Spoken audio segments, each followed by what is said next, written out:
Olá pessoal, tudo bem com vocês? Uma bela primavera, né?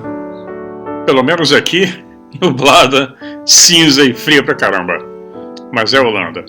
Para quem passou um mês na Indonésia, ainda tô me adaptando. Mas a Holanda é fantástica. Eu tô mostrando para vocês aí do decorrer do vídeo. Um dia de ontem nós fomos à feira comer churrasquinho de porco. Tem o melhor churrasco da Europa, é um caminhãozinho antigo. E sempre essa feira acontece no primeiro domingo de cada mês, no bairro que nós moramos no ano passado. E nós sempre vamos lá, é muito bom. Aí vocês veem a tranquilidade de um dia de domingo, numa Europa metida numa guerra que não foi ela quem começou.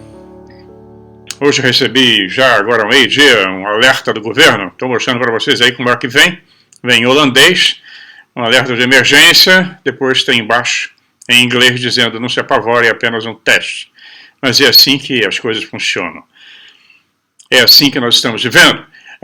No segundo domingo de cada mês toca um alarme de ataque aéreo. Não só aqui em Amsterdã, mas em várias cidades da Europa e vários países da Europa. Treinamento. Esse é o mundo que nós estamos vivendo. E aí eu lembro do Charles Fort, que ele começa o livro dele... Aliás, ele não começa o livro dele assim, isso está na página 163 do livro dos Danados. Ele diz o seguinte, abre aspas, acho que somos propriedade. Eu devo dizer que nós pertencemos a algo, e que outrora esta terra era terra de ninguém, e que outros mundos a exploraram e a colonizaram, e lutaram entre si pela posse dessa terra. Mas agora, ela pertence a algo, e esse algo é dono desta terra, e todos os outros em volta foram avisados. Esse é o mundo que nós vivemos. Ele continua. Eu suspeito que tudo isso é conectado, talvez há muito tempo, por alguns nesta terra. Um culto ou uma ordem, cujos membros funcionam como guias para o resto de nós, ou como escravos ou supervisores superiores dirigindo a nós mesmos. Dirigindo de acordo com instruções recebidas de um outro lugar. E ele não soube explicar no livro, mas nós podemos imaginar qual seria a nossa misteriosa utilidade. É isso aí. Charles Fort escreveu isso no Livro dos Danados em 1919. Nós podemos entender os textos antigos, a maioria não. Podemos interpretar, cada um interpreta de uma maneira, e por isso que dá muita confusão com a datação da Kali Yuga, dependendo do guru, do mestre que você for consultar, do matemático, do astrônomo, as datas variam muito.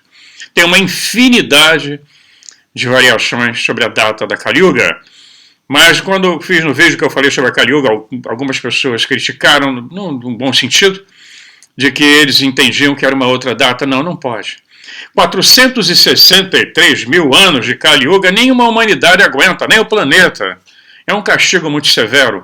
Então há aqui uma diferença entre o tempo celeste, o tempo dos celestiais, como os indonésios chamam, e o tempo terráqueo. E por aí daria uma centena de vídeos para poder explicar. Existem livros e mais livros sobre o assunto.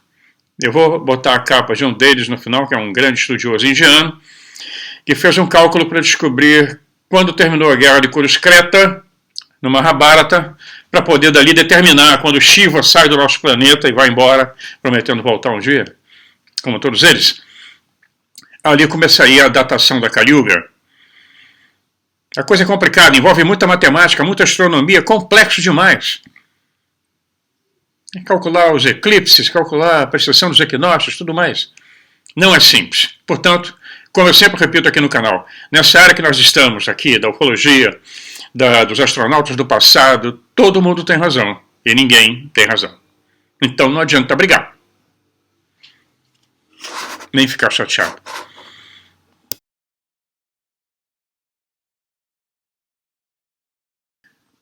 Então vamos continuar. Então como é possível entender os textos antigos? Qual é a relação deles com a genética moderna, as lendas de monstros e gigantes, aos fósseis, às origens do homem, as tentativas de algumas religiões de obscurecer tudo isso, como sempre, elas não vão largar o poder. Como é que vamos sintetizar tudo isso? E será que é possível falar de uma só vez sobre gigantes, monstros, híbridos, os textos antigos e enfiar nisso tudo a evolução? Fazer essas perguntas realça o problema, e o problema não são esses textos. Pois bem, esse aqui é o livro dos Danados, Charles Fort. Ele é um tijolão. Incrível que ele falava em 1919 sobre ETs, sobre efeitos paranormais, sobre aparições, abduções, etc. Vale a pena procurar, eu acho que não tem em português, mas é um bom motivo para aprender inglês. Vamos continuar. Quando nós comparamos, então, o homem pode gerar figuras maravilhosas como Mozart, né, como grandes pintores, pensadores, etc. Não vou falar os nomes todos, mas pode gerar monstros como o Homem do Bigode, né, como Stalin, etc. Então, se nós lermos certos textos da antiga Suméria, ou mesmo da Índia, vamos encontrar repetidamente tais personagens, os malzinhos e os super maus e os bonzinhos. Deuses ou homens, deuses ou semideuses, envolvidos numa luta titânica pelo poder que, em última análise, resultou numa guerra cósmica e suas consequências. Star Wars, com Darth Vader e tudo, no passado. Exato, exatamente. Quando nós vemos o camarada brandindo uma espada de laser, isso já existiu lá no passado. Armas terríveis.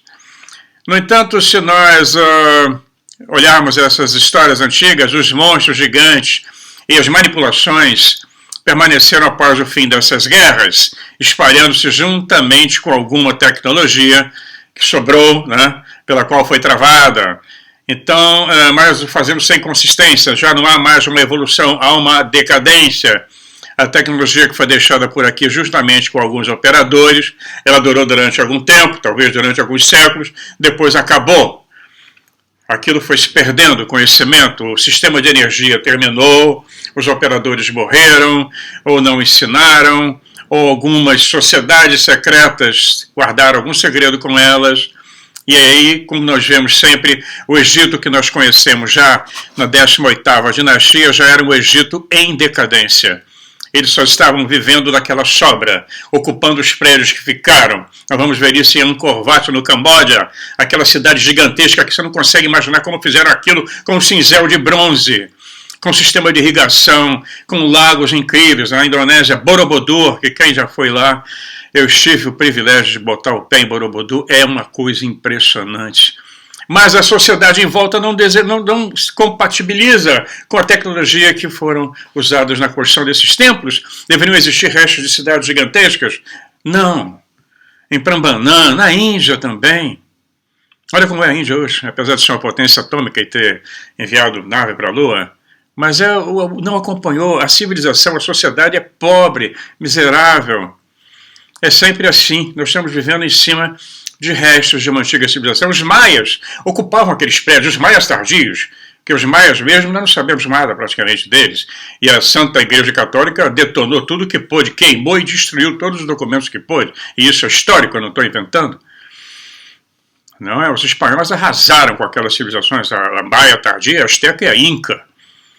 O que nós podemos saber dessas civilizações passadas foi destruído. Fizeram isso no Pacífico, em todos os lugares. Todos os lugares. Então, nós estamos vivendo, você não se vê nenhuma evolução dessas sociedades, simplesmente elas começam a decair. Isso em todos os lugares. Alguma coisa aconteceu? E é sobre isso que nós sempre especulamos, né? Então, essa guerra que nós falamos aí, nós vemos aqui sempre, comentamos no canal, né, que os Anunnakis, os Sumérios, né, os Nefilins da literatura hebraica, eles geraram descendentes quiméricos, né, coisinhas esquisitas, gigantescos, homens, mulheres com poder incrível. E ainda assim, nós vemos que essa turma toda um dia também parou de existir. Já não se reproduziam, já haviam problemas genéticos, não sabemos. Ou foram exterminadas mesmo. Surge então o monoteísmo, no Ocidente, que é um problema sério, é uma doutrina extremamente violenta, o monoteísmo, que ou você acredita ou você dança. Está aí o Islã, o cristianismo, né? Quanta gente eu já deixei de falar porque simplesmente porque eu larguei a igreja, fui condenado por todo mundo. Ou você é da minha igreja, ou então você está perdido, você vai para o inferno. Ou você aceita o que o meu pastor fala, porque o teu é falso, a tua doutrina é falsa. Olha a tal da testemunha de Jeová, que é um pesadelo. Eles são mais rigorosos até do que o Islã em alguns casos. Eu tenho parentes da testemunha de Jeová que não falam, mal falam com a gente, porque nós somos fora da igreja dele. É uma igreja que surgiu agora, num espertalhão lá em Nova York, no início do século XX. Tudo um bando de canalhas. Mas tem gente que é doutrinada, que consegue ser dominada. Tem as pessoas que têm personalidade ativa e outra personalidade passiva. Se não fosse assim, elas não existiriam. E acredita no ratatá, né? Acredita que incorpora o Espírito Santo. Está latindo, mas é uivando para a lua, mas é o Espírito Santo que desceu, né? Ai, ai, ai. Não, isso é muito louco. Como diz o ditado carioca, o bagulho é doido. Então, eu já comentei em outros vídeos que essa guerra, ou essas guerras que aconteceram no passado, foram tão destrutivas que as civilizações que as travavam eram quase exterminadas, deixando as elites sobreviventes, claro que as elites sempre se escondem melhor, juntarem os cacos da melhor maneira possível e iniciarem uma longa e lenta subida de volta a um nível pelo menos semelhante do desenvolvimento científico e tecnológico do passado. Mas nunca conseguiram.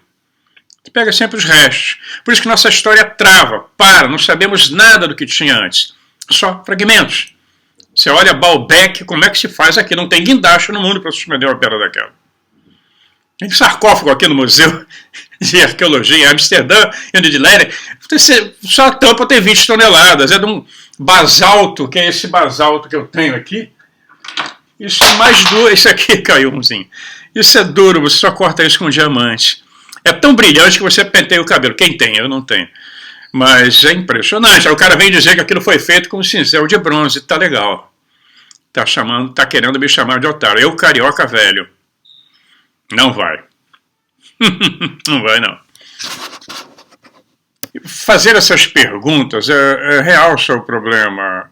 E o problema são esses textos, o que os antigos queriam dizer com eles. O que eles pensavam? O que eles tentavam representar nesses textos? Já fizemos vídeos aqui no canal sobre o culto cargo. Os caras não entendiam aquilo que tinham visto e explicavam de uma maneira que eles podiam, com as palavras que eles tinham. Todas essas grandes batalhas do Mahabharata, as histórias dos sumérios, dos deuses chineses, polinésios, etc., elas foram contadas de forma oral e quando puderam ser escritas já estavam muito, muito, muito alteradas e reinterpretadas, assim como as histórias bíblicas, né? Onde todo mundo botou a mão. Então, praticamente todo mundo com meio cérebro, né, que tenha pelo menos 2 neurônios e não tenha sido lobotomizado pelo sistema de educação que existe hoje, essa doutrina WUC, é só ver a educação do Brasil como é que está. As universidades são verdadeira lixeira. Eu trabalhei numa delas como contratado, eu sei do que eu estou falando. Uma lixeira, uma vergonha. A pátria educadora da Dilma Rousseff. Não tem como não falar, né? Eu trabalhei nessa época. Que terror, que decepção, que tristeza. Pois bem, eu entrei numa universidade em Jakarta, não está de chorar de emoção. Na Indonésia. País pobre. Parece que você está entrando num laboratório espacial, de tão limpo e organizado. E as escolas também. Lá ninguém picha a parede, não. Nem anda pelado pelo campo, chapado, fazendo merda. Não. Vamos continuar. Então, quem não foi submetido a essa política horrorosa, né, e aos eletrochoques entorpecentes dos seus enfadonhos currículos universitários, e professores ainda mais enfadonhos com seus famosos livros didáticos, suas doutrinas impostas pela ONU, né, política educacional, impostos aqui na Europa também. E como é que vai aprender alguma coisa? Não aprende nada. Contém textos horrorosos. Nós podemos perceber que tem alguma coisa errada nesse modelo que ensina a história da nossa civilização, e nós vamos ver que está tudo errado quanto mais nós recuamos, ou quanto mais nós podemos ver de perto os restos dessas antigas civilizações. Eu tive o privilégio de vê-las. E cai de joelhos, não é possível que nós não consigamos replicar muita coisa daquilo que foi feito numa civilização passada.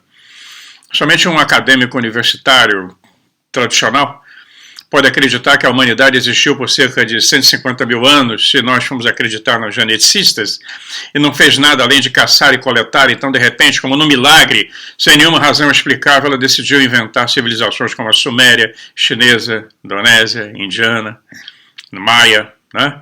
Um Egito maravilhoso surge do zero, praticamente, puf, tem aí a civilização, né?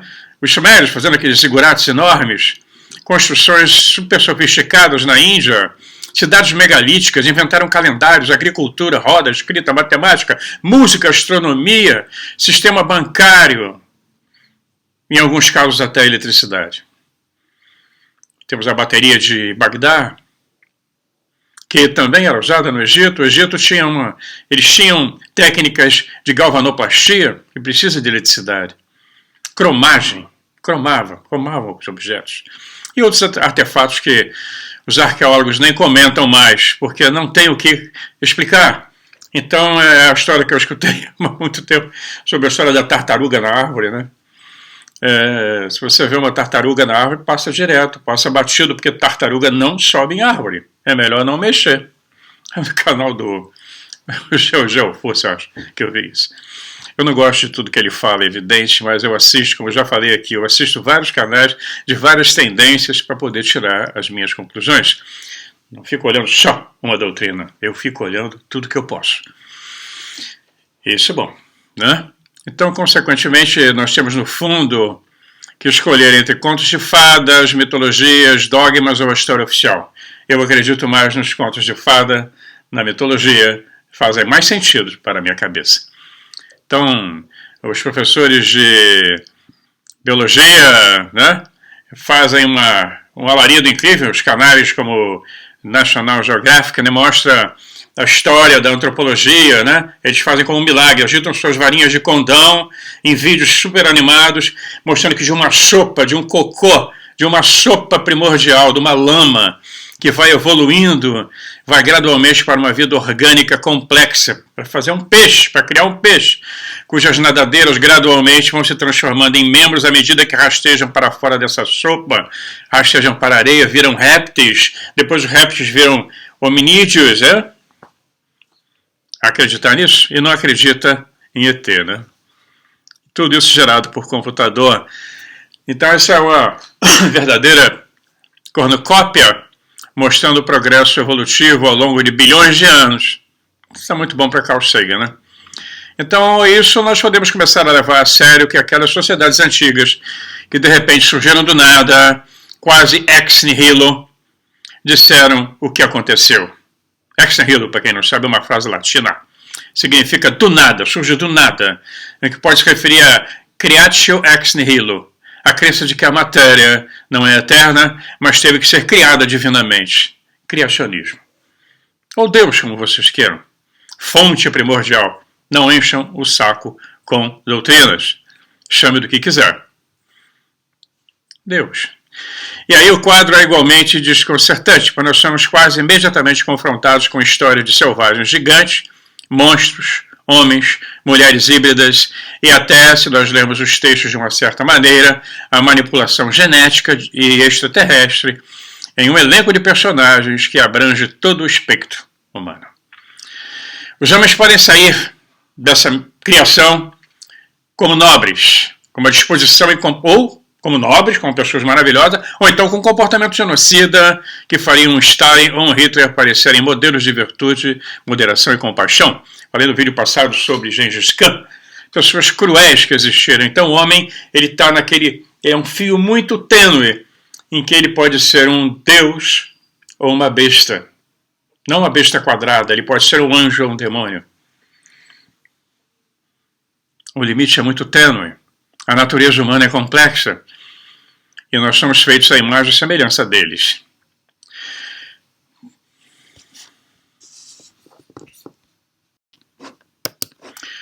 Pois bem, o curso dessas guerras, desses conflitos, e suas consequências foi povoado por um panteão bizarro de deuses, de gigantes, os descendentes dos deuses, etc., dos híbridos, né?